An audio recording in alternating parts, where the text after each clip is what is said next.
Kauli hiyo imetolewa na Betha Nyigu, afisa lishe mkoa wa Njombe, wakati wa mkutano wa uhamasishaji wa kujenga uelewa kwa viongozi wa mkoa pamoja na halmashauri kuhusiana na utekelezaji wa afua za uongezaji virutubisho kwenye vyakula, hususani katika unga wa mahindi, ambapo imeelezwa kwamba kama virutubisho vitaongezwa katika vyakula ikiwemo unga wa mahindi itasaidia kupunguza udumavu kwa mkoa wa Njombe. Tumefanikiwa kupokea mashine za urutubishaji unga wa mahindi kutoka Wizara ya Afya. Kwa hiyo tumekuwa pamoja nao ili kujenga uelewa kuhusiana na umuhimu wa matumizi ya virutubishi kwenye vyakula. Kiwango cha udumavu tuna 50.4. Lakini tangu tumeanza mapambano dhidi ya udumavu mwaka 2024 tuliweza kufanya utafiti wa ndani ya mkoa, utafiti ambao ulihusisha halmashauri zetu zote 6. Kwa hiyo kwa sasa kulingana na matokeo ya utafiti wa mwaka 2024, wastani wa kiwango cha udumavu katika mkoa ni 40%. Na tuliweza kuandaa mpango harakishi na jumuishi wa kupunguza udumavu katika mkoa wa Njombe. Mpango huu ulizinduliwa rasmi tarehe 14 mwezi wa 5 mwaka huu 2025.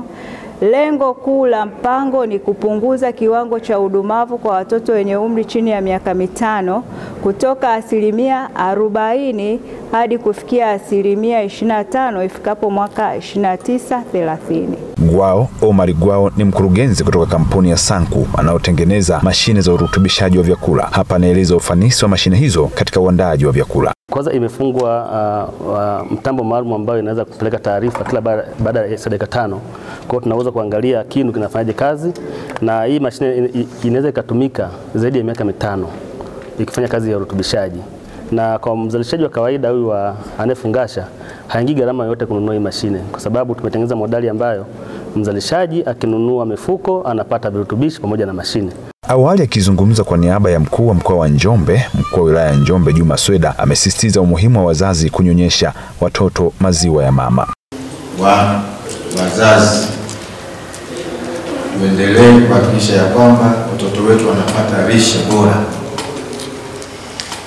Wakati mwingine swala zima hili la udumavu ni uzembe wa wazazi ambao linakuja kuwaathiri watoto, linakuja kuwa janga la baadaye kwa sababu mzazi amezembea kutimiza majukumu yake. Mimi niendelee kuhamasisha kina mama kunyonyesha, kwa sababu hapo unatengeneza mtoto wako mwema wa baadaye, mtoto wako ambaye anajitambua wa baadaye, sio mwenye magonjwa, lakini mtoto uliyemjenga vizuri kiafya pamoja na kiakili. Baadhi ya wadau wa lishe mkoani Njombe wameipongeza serikali kwa kuendelea na mapambano dhidi ya udumavu, huku wakisema kuwa hatua hizo zitazaa matunda kwa mkoa wa Njombe. Wakati tunazungumza mpango harakishi, ikumbuke kwamba tusisahau ile mipango mingine ya muda mrefu.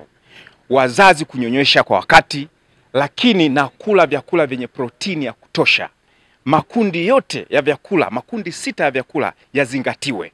Kwa hivyo kwa sisi tunavyoona huu mpango harakishi utasaidia sana endapo sasa utafanyiwa kazi.